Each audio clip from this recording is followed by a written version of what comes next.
Chapter 16. The Duc de Beaufort. Circumstances that had hastened the return of D'Artagnan to Paris were as follows. One evening, when Mazarin, according to custom, went to visit the queen, in passing the guard-chamber he heard loud voices. Wishing to know on what topic the soldiers were conversing, he approached with his wonted wolf-like step, pushed open the door and put his head close to the chink. There was a dispute among the guards. I tell you, one of them was saying, that if Coysel predicted that, 'tis as good as true. I know nothing about it, but I have heard say that he's not only an astrologer, but a magician. Deuce take it, friend, if he's one of thy friends thou wilt ruin him in saying so. Why? Because he may be tried for it. Ah! Absurd! They don't burn sorcerers nowadays. No? 'Tis not a long time since the late Cardinal burnt Urban Grandier, though. My friend, Urban Grandier wasn't a sorcerer, he was a learned man. He didn't predict the future, he knew the past, often a more dangerous thing. Mazarin nodded in assent, but wishing to know what this prediction was, about which they disputed, he remained in the same place. I don't say, resumed the guard, that Coysel is not a sorcerer, but I say that if his prophecy gets wind, it's a sure way to prevent its coming true. How so? Why, in this way, if Coysel says loud enough for the cardinal to hear him, on such or such a day such a prisoner will escape, 'tis plain that the cardinal will take measures of precaution and that the prisoner will not escape. Good Lord, said another guard, who might have been thought asleep on a bench, but who had lost not a syllable of the conversation, do you suppose that men can escape their destiny? If it is written yonder, in heaven, that the Duc de Beaufort is to escape, he will escape, and all the precautions of the cardinal will not prevent it. Mazarin started. He was an Italian and therefore superstitious. He walked straight into the midst of the guards, who on seeing him were silent. What were you saying? He asked with his flattering manner, that Monsieur de Beaufort had escaped, were you not? Oh, no, my lord, said the incredulous soldier. He's well guarded now, we only said he would escape. Who said so? Repeat your story, Saint Laurent, replied the man, turning to the originator of the tale. My lord, said the guard, I have simply mentioned the prophecy I heard from a man named Coysel, who believes that, be he ever so closely watched and guarded, the Duke of Beaufort will escape before Whitsuntide. Coysel is a madman, returned the cardinal. No, replied the soldier, tenacious in his credulity, he has foretold many things which have come to pass, for instance, that the queen would have a son, that Monsieur Coligny would be killed in a duel with the Duc de Guise, and finally, that the coadjutor would be made cardinal. Well, the queen has not only one son, but two. Then, Monsieur de Coligny was killed, and, yes, said Mazarin, but the coadjutor is not yet made cardinal.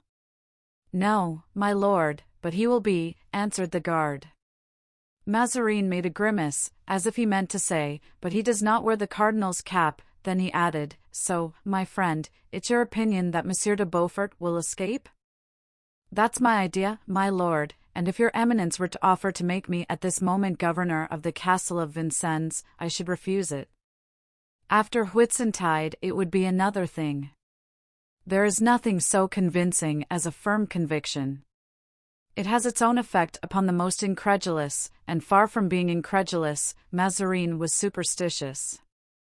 He went away thoughtful and anxious and returned to his own room, where he summoned Bernouin and desired him to fetch thither in the morning the special guard he had placed over Monsieur de Beaufort and to awaken him whenever he should arrive. The guard had, in fact, touched the cardinal in the tenderest point. During the whole 5 years in which the Duc de Beaufort had been in prison, not a day had passed in which the cardinal had not felt a secret dread of his escape. It was not possible, as he knew well, to confine for the whole of his life the grandson of Henry IV, especially when this young prince was scarcely 30 years of age. But however and whensoever he did escape, what hatred he must cherish against him to whom he owed his long imprisonment, who had taken him, rich, brave, glorious, beloved by women, feared by men, to cut off his life's best, happiest years, for it is not life, it is merely existence, in prison. Meantime, Mazarin redoubled his surveillance over the duke. But like the miser in the fable, he could not sleep for thinking of his treasure. Often he awoke in the night, suddenly, dreaming that he had been robbed of Monsieur de Beaufort. Then he inquired about him and had the vexation of hearing that the prisoner played, drank, sang, but that whilst playing, drinking, singing, he often stopped short to vow that Mazarin should pay dear for all the amusements he had forced him to enter into at Vincennes. So much did this one idea haunt the cardinal even in his sleep, that when at 7 in the morning Bernouin came to arouse him, his first words were, "Well, what's the matter? Has Monsieur de Beaufort escaped from Vincennes?" "I do not think so, my lord," said Bernouin, "but you will hear about him, for La Ramee is here and awaits the commands of your eminence." "Tell him to come in," said Mazarin, arranging his pillows, so that he might receive the visitor sitting up in bed. The officer entered, a large fat man, with an open physiognomy. His air of perfect serenity made Mazarin uneasy. "Approach, sir," said the cardinal. The officer obeyed. "Do you know what they are saying here?" "No, your eminence." "Well, they say that Monsieur de Beaufort is going to escape from Vincennes, if he has not done so already." The officer's face expressed complete stupefaction. He opened at once his little eyes and his great mouth, to inhale better the joke his eminence deigned to address to him, and ended by a burst of laughter, so violent that his great limbs shook in hilarity as they would have done in an ague. "Escape! My lord, escape! Your eminence does not then know where Monsieur de Beaufort is?" "Yes, I do, sir, in the dungeon of Vincennes." "Yes, sir, in a room, the walls of which are 7 feet thick, with grated windows, each bar as thick as my arm." "Sir," replied Mazarin, "with perseverance one may penetrate through a wall, with a watch-spring one may saw through an iron bar." "Then my lord does not know that there are 8 guards about him, 4 in his chamber, 4 in the antechamber, and that they never leave him." "But he leaves his room, he plays at tennis at the Mall?" "Sir, those amusements are allowed, but if your eminence wishes it, we will discontinue the permission." "No, no," cried Mazarin, fearing that should his prisoner ever leave his prison he would be the more exasperated against him if he thus retrenched his amusement. He then asked with whom he played. "My lord, either with the officers of the guard, with the other prisoners, or with me." "But does he not approach the walls while playing?" "Your eminence doesn't know those walls, they are 60 feet high, and I doubt if Monsieur de Beaufort is sufficiently weary of life to risk his neck by jumping off." "Hum," said the cardinal, beginning to feel more comfortable.